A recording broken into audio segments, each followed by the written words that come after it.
Fala galera, sejam aí todos muito bem-vindos ao nosso canal Silvio Segredos da Oficina.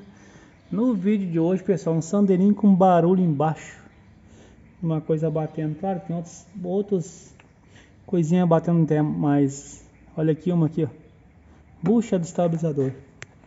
Ah, Silvio, mas tá perfeita a bucha, ó, por fora, ele não tem folga. Geralmente quando tá folgado, tu olha aqui assim, dá pra ver lá do outro lado, ó, a bucha tá apertada ali, ó. Olha só, galera, quer ver aqui? Eu vou forçar com a espátula, ó. Escutando o barulho? Não tá forçando muito não, viu? Ali a folga, pessoal.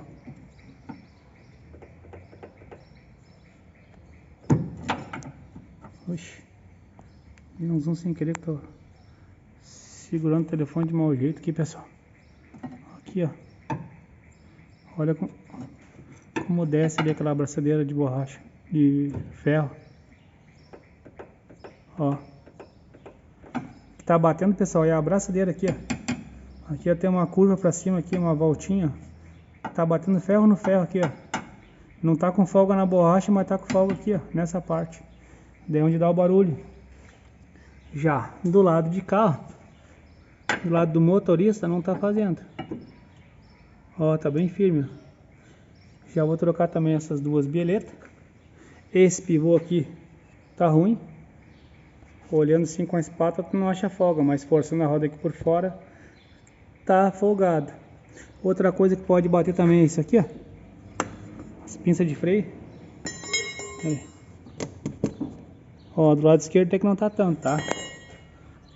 Mas olha do lado direito, do lado do carona.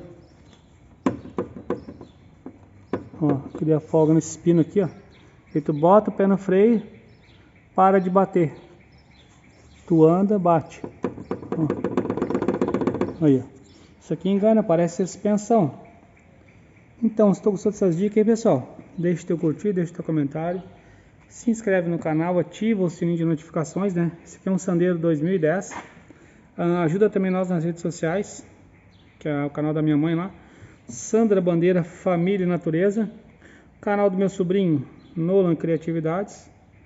O meu outro canal de pesca, Silvio Traíra em Movimento. E o meu irmão fabrica iscas artificiais para traíra, que é Turbo Iscas. Ajuda nós daí, que nós te ajudamos aqui. Um forte abraço e valeu, galera!